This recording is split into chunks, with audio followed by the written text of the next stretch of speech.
warahmatullahi wabarakatuh. Bertemu lagi dengan Bu Afi dalam pelajaran bahasa Indonesia. Bagaimana kabar kalian hari ini? Sehat ya? Sebelum kita memulai pembelajaran pada hari ini, siapkan alat tulis kalian untuk mencatat materi dan marilah kita membaca bismillah secara bersama-sama. Bismillahirrohmanirrohim. Hari ini kita akan melanjutkan materi pada pertemuan minggu lalu, yaitu mengenai struktur dari teks diskusi. Kompetensi dasarnya masih sama, yaitu mengidentifikasi informasi teks diskusi berupa pendapat pro dan kontra dari permasalahan yang dibaca dan didengar. Tujuan pembelajaran pada hari ini yaitu yang pertama, memahami struktur teks diskusi, yang kedua, mendeskripsikan struktur dari teks diskusi. Yang pertama yang akan kita pelajari yaitu struktur dari teks diskusi.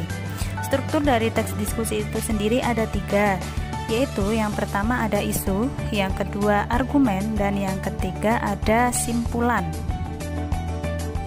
Isu di dalam teks diskusi berisi permasalahan atau isu pokok pembahasan. Isu sendiri diawali dengan penggambaran atau penjabaran singkat mengenai topik yang akan dibahas. Penggambaran tersebut dapat berupa beberapa sudut pandang yang menjadi perdebatan sekilas. Biasanya perdebatan tersebut atau isu tersebut harus menimbulkan dua pendapat yang berbeda agar dapat diisukan, yaitu berupa pendapat yang pro dan pendapat yang kontra. Contoh isu atau pendahuluan dari teks diskusi yaitu kehadiran handphone juga termasuk hasil perkembangan iptek. Dengan menggunakan handphone, Anda diberi kemudahan untuk melihat, mencari, ataupun mendengar sesuatu. Banyak sisi positif yang dapat diambil dari penggunaan handphone untuk belajar. Namun, bukan berarti tidak ada sisi negatifnya juga. Dari teks tersebut merupakan contoh isu dari teks diskusi.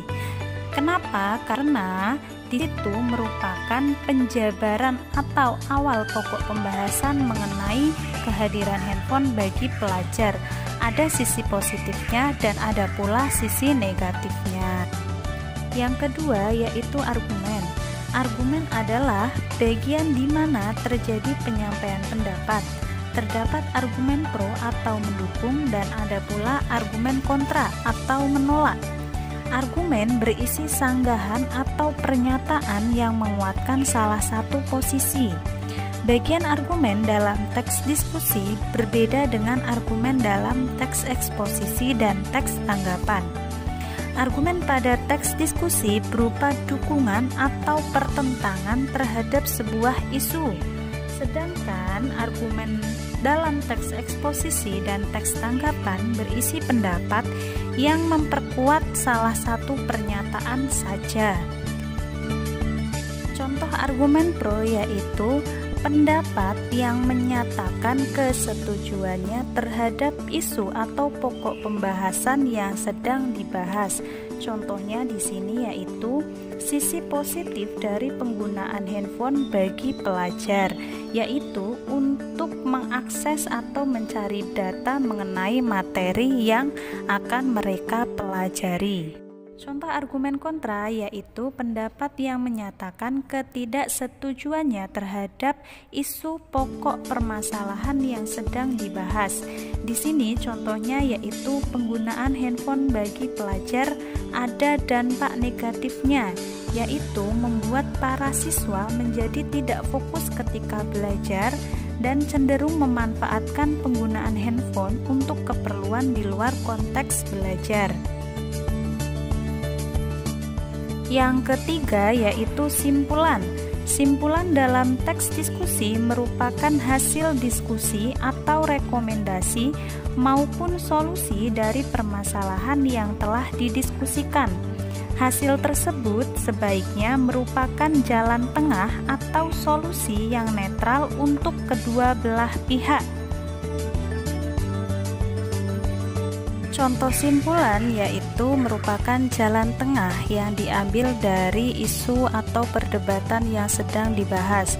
Contohnya yaitu pada penggunaan handphone bagi pelajar. Misalnya, penggunaan handphone hanya boleh ketika jam istirahat dan saat guru meminta siswa untuk mencari informasi di internet. Selain dari penggunaan tersebut, jika diketahui melanggar tata tertib akan dikenai sanksi sesuai peraturan yang telah berlaku di sekolah. Itulah materi yang telah kita pelajari mengenai struktur dari teks diskusi, yaitu isu, argumen, dan juga simpulan.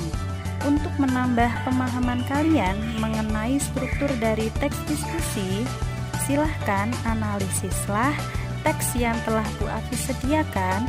Nanti akan Bu Afi cantumkan linknya di dalam deskripsi YouTube ini ya.